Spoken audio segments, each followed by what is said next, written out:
Back to you, Kukle, and to the rest of the team. Thank you so much for coming through. We'll dive into more of that conversation and more of that hype. But hey, speaking of hype, let's get hype for the weekend. Yes, South Africans are all about traditions. So from the sizzle of a braai and the simmer of a potjie, oh yes, to the savory bite of biltong.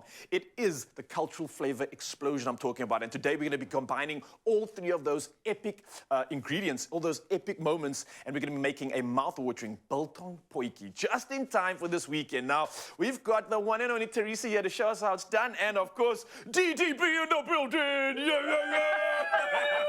Why? Because the man needs to eat. He needs to get his gains and prepare for the next fight camp. Teresa, how are we doing this thing? Good, good. So this is, I mean, you don't get more South African than this. Okay, so we're doing a beef potjie with biltong. Okay, so, lekker. Awesome. So we're going to start with our CLOVER olive pride oil. Yeah. That's going to go into your potjie pot. Okay. We've got a nice hot fire here. You probably want like a medium heat for Okay. this. Okay. And we're going to start with some onions. And essentially with most potjies, there's a specific way to start things, right? You don't kind of deviate too much. So pay attention to this one, Mzansi, especially if you're starting your potjie journey. And while Teresa's busy with that, Strickers, bro, you definitely had a potjie in your day, right? 100%, 100%.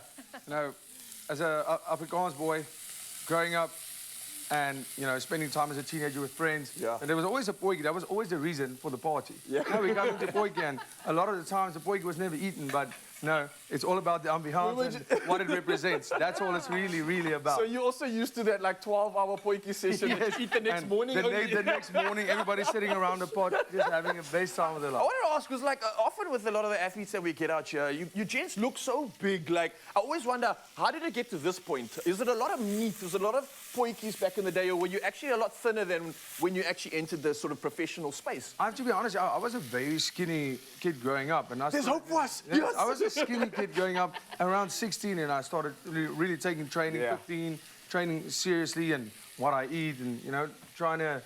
but let me tell you this, meat and some side order of meat is a big part of my diet. That's it.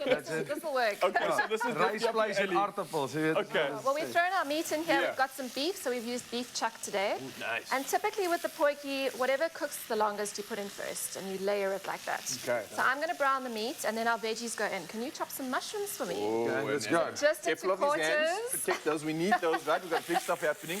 I wonder we just can't afford to break this knife, if it cuts my hand. You might crush it in his hand. I'm afraid for the knife. While you're at this, I actually want to ask you, speaking of the fact that we are diving into food here, as an athlete, I know there's a lot that goes into diet. There's a lot that goes into the day before the weigh-in. I've seen some incredible things happening to try to drop like 5 kgs before a fight.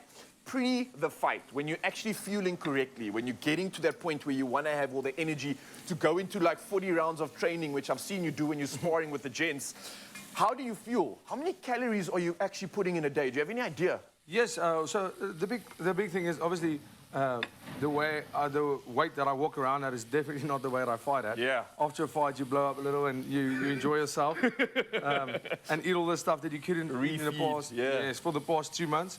But it's all about fuel. So you have to take in consideration the type of training you're doing, the amount you're doing. With cardio training, you don't need that much fuel again, but when you're doing weight training and, really pushing your body on a wrestling session or a sparring session, you really want to refuel and be fueled before that, because at the end of the day, the amount of energy that you spend is the amount of energy you want to put back into your body, because that's how you prevent injuries, that's how you, because by the end of the week, if you're getting beaten by your whole team, it adds up, eh? It adds up. So making sure your body and your muscles are recovered, it's a very essential part of essential. And that's what we got for you right now. We're going to help you prepare. We got fueling like another...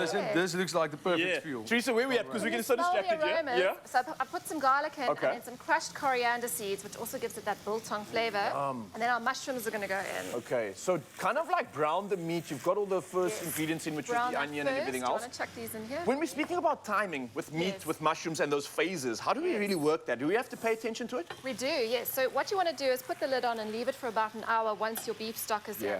And just keep checking it every now and then. If it's looking a bit dry, top it up with a bit of water, but you want that beef to be lovely and tender, and just keep the lid on to keep that internal temperature nice and hot. So how long will this be on the fire? So this will be about an hour now. Okay. So What potjie is that? I've never had one of those. I was going to say the You were telling me about your This is flash potjie. potjie. Teresa and I were having a conversation. I attempted, time to mess I attempted around. oxtail and we never ate it. No, We just had the snacks. Rala, you're going to mix up some of our Yes. soup powder for us. All right, so we've got obviously some Clover Ultra pasteurized full cream over here. We've got some soup powder going into that as well. So let's just pop that in. And don't forget your seasoning as well. Yes, and not forgetting the seasoning too. So while I mix this up, obviously we're talking about the fact that not only can you get your Heritage Day on with this beautiful inspirational recipe, but also the fact that we're doing it on a Weber. We haven't even mentioned that, the fact that you can take these things almost anywhere. You can bring the gears, you can bring the party to any occasion. Even if your mate doesn't have a braai, don't worry, we can sort them out. You can put them in the boot and jack them up.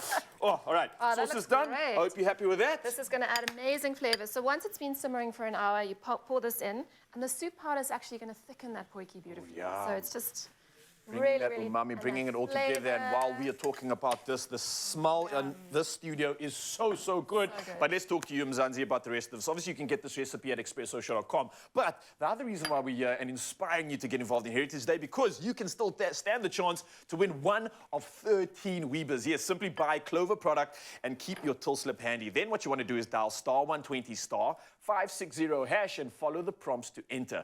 Now, you want to keep watching Expresso daily to find out more. And, of course, your T's and C's can be found at clover.co.za. Get your braai on and get ready, because this man's going to take me through a warm-up. We're fueled up, and now we're going to move. I'm scared, bro. Crouch, touch, but don't you dare pause. Because when you buy any of our favorite Clover products, keep the till slip handy and catch the Expresso Breakfast Show every weekday morning for more details on how to enter. While the Boks are battling for rugby's greatest prize, you can win your share of 80,000 rands worth of Weber braais. So engage and win with rugby's greatest moments, brought to you with love by Clover.